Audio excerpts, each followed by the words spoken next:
பேரறிஞர் அண்ணா அவர்கள் ஒரு வார்த்தையிலே சொல்வார்கள், ஏற்கனவே எழுதப்பட்ட தீர்ப்புக்காக நடத்தப்படுகின்ற நாடக வழக்கு என்று சொல்லுவார். அதை போன்ற ஒரு மக்கள் மனநிலையை தயார் செய்து அதை போன்ற ஒரு முடிவுக்காக அவர்கள் காத்திருக்கிறார்களா என்பதை அவர்கள்தான் சொல்ல வேண்டும். ஆனால் இன்று ஒட்டுமொத்தமாக தேசம் முழுவதும் வெளியே வந்திருக்கின்ற இந்த எக்ஸிட் போல் என்று சொல்லப்படுகின்ற தேர்தலுக்கு பிந்திய கருத்து கணிப்பை பார்த்தால் இவர்கள் எல்லாமே ஒரே இடத்திலிருந்து புறப்பட்டு ஒருவர் மூலமாக அனைத்து ஊடகங்களுக்கும் வழங்கப்பட்டதை போன்ற ஒரு தோற்றம் வருவதை தவிர்க்க முடியவில்லை. ஏனென்று சொன்னால் எல்லோரும் சொல்லி வைத்தாற் போல, அதிலும் குறிப்பாக இந்த ஊடகங்கள், இந்த கருத்து கணிப்பை நடத்திய ஊடகங்கள் யார் என்று சொன்னால், கடந்த காலங்களிலே அவர்கள் பாஜகவுக்கும் மோடி அவர்களுக்கும் வலதுசாரி மதவாத அரசியலுக்கும் முழுக்க தங்களை உட்படுத்தி கொண்ட ஊடகங்கள் தான் இன்று அப்படிப்பட்ட கருத்து கணிப்பை வெளியிட்டிருக்கிறார்கள். ஆகவே இந்த நாளை வாக்கு எண்ணிக்கைக்கு போகின்ற தொண்டர்கள் மத்தியிலே, செயல் வீரர்கள் மத்தியிலே ஒரு அயற்சியை உருவாக்கலாம், ஒரு சலிப்பை உருவாக்கலாம், ஒரு சோர்வை உண்டாக்கலாம் என்கிற அந்த ஒரு வியாபார தந்திரத்தோடு தான் இது செய்யப்பட்டிருப்பதாக நான் கருதுகிறேன். முழுமையான தேர்தல் முடிவுகள் 4ஆம் தேதி வருகின்ற வரை இதை போன்ற கருத்து கணிப்புகளை பற்றி இந்தியா கூட்டணி கட்சியினுடைய தொண்டர்கள் கவனத்தில் கொள்ளக்கூடாது, பொறுப்பில் வைத்து கொள்ளக்கூடாது.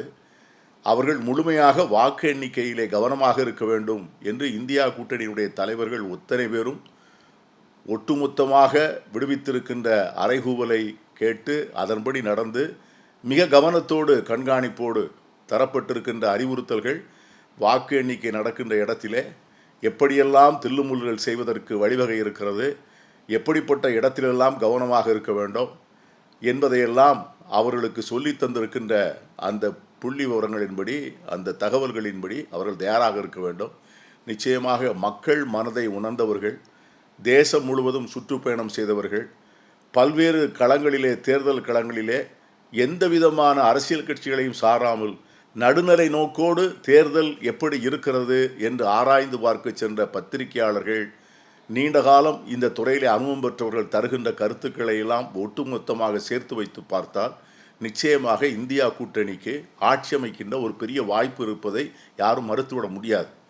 ஆகவே அப்படிப்பட்ட வாய்ப்பு நிச்சயம் வரும் என்று தான் நான் நம்புகிறேன். அதற்காக காத்திருப்போம். 4ஆம் தேதிக்கு பிறகு முழுமையான வாக்கு எண்ணிக்கை முடிக்கப்பட்டு தேர்தல் முடிவுகள் அறிவிக்கப்பட்ட பிறகு இந்த எக்ஸிட் போல் என்று சொல்லக்கூடிய தேர்தலுக்கு பிந்திய கருத்து கணிப்பு எவ்வளவு தூரம் போலியானது என்பது தெரிய வரும் என்று நான் கருதுகிறேன். இது எதுவுமே தேர்தல் ஆணையத்தினுடைய நடவடிக்கைகளை பார்த்தவர்களும், இந்த தேர்தலிலே ஒரு நடுதலையான தேர்தலை உத்தரவாதம் செய்வதற்கு அத்தியாவசியமான தேவையாக இருக்கின்ற ஊடகங்கள், அவருடைய பங்கு மகத்தானது. அந்த ஊடகங்களுடைய செயல்பாடுகளை நாம் தொடர்ந்து பார்த்தோம் என்று சொன்னால், தேர்தல் ஆணையம் எப்படி ஒருபால் சார்பாக நடந்து கொண்டதோ அதை போல தேசத்தில் இருக்கின்ற பெரும்பாலான ஊடகங்கள் ஆளும் கட்சியாக இருக்கின்ற பாஜகவும், பாஜகவிற்கு எஜமானவர்களாக இருக்கின்ற வலதுசாரி கார்ப்பரேட் முதலாளிகளும் என்ன நினைக்கிறார்களோ அதையே மக்கள் மத்தியிலே கருத்தாக திணிப்பதைத்தான் தொடர்ந்து பின்பற்றி வருவதை நாம் பார்த்து வருகிறோம். அதிலும் தேசிய ஊடகங்கள் என்று அழைக்கப்படக்கூடிய சில பிரபலமான ஊடகங்கள் அனைத்தும் பிரதமர் மோடி அவர்களுக்கு மிகவும் நெருக்கமான முதலாளிகளுடைய கைகளிலே இருக்கிறது என்பது எல்லோருக்கும் தெரிந்த ஒன்று. ஆகவே அந்த ஊடகங்களில் மோடிக்கு எதிராகவோ பாஜகவுக்கு எதிராகவோ அல்லது அந்த கட்சியினுடைய தொண்டர்களை சோர்வடைய செய்கின்ற விதத்திலோ எந்த செய்தியும் வெளிவராது என்பது உண்மை. ஆனால் அதோடு நிறுத்திவிடாமல் எதிர்முகாமலே இருக்கின்ற தலைவர்கள் மத்தியிலே குழப்பங்களை விளைவிப்பதற்கும், பொதுமக்கள் மத்தியிலே ஒரு பொய் செய்தியை பரப்பி அவர்கள் மத்தியிலே அவநம்பிக்கையை வளர்ப்பதற்கும், எதிர்க்கட்சியினுடைய தொண்டர்களை சோர்வடைய செய்வதற்கும் இந்த ஊடகங்கள் தங்களுக்கு இருக்கின்ற மிகப்பெரிய வலிமையை பயன்படுத்துகின்றன என்பதுதான் இன்று இந்திய ஜனநாயகத்துக்கு ஏற்பட்டிருக்கிற மிகப்பெரிய துரதிர்ஷ்டம். ஆகவே தான் இந்த ஒரு மாதத்திலே இவ்வளவு பெரிய மாற்றங்கள் நடந்திருக்கின்றன.